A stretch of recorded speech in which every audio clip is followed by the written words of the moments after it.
ഉണ്ടായതല്ലേ ഉള്ളൂ. അന്നേരം തന്നെ നമ്മൾ പ്രതികരിക്കുകയുണ്ടായി.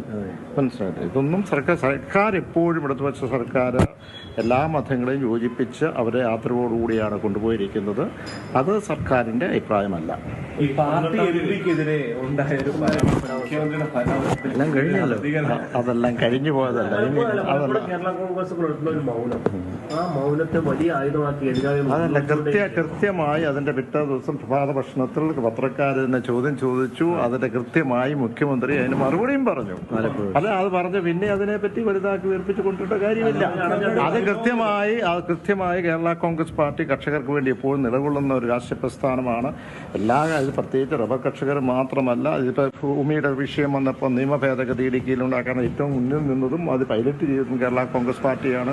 അതുകൂടാതെ നമ്മുടെ ബഫർ സോണുമായി ബന്ധപ്പെട്ടുള്ള വിഷയത്തിൽ ഏറ്റവും കൂടുതൽ അതിന് സോൾവ് ചെയ്യാൻ വേണ്ടി എംപവർ കമ്മിറ്റിയെ കണ്ടതും അതുമായി ബന്ധപ്പെട്ട മുഖ്യമന്ത്രിയുമായി ബന്ധപ്പെട്ട് നിങ്ങൾ ഓർക്കുന്നുണ്ടാവും. അത് റിമോട്ട് സെൻസിങ്ങിന് പകരം ഗ്രൗണ്ട് ലെവൽ സെൻസിങ് വേണം, ആൻഡ് സെൻസസ് വേണം എന്ന് പറയുകയും ചെയ്തു. അതിൻ്റെ അടിസ്ഥാനത്തിൽ മാറ്റങ്ങൾ വരുത്തിയതാണ് വന്യമൃഗത്തിൻ്റെ വിഷയത്തിൽ. അപ്പം തീർച്ചയായും അതിനകത്ത് കേരള കോൺഗ്രസ് കർഷക പ്രശ്നങ്ങളൊക്കെ ഇടപെടാറുണ്ട്. അത്രയേ ഉള്ളൂ.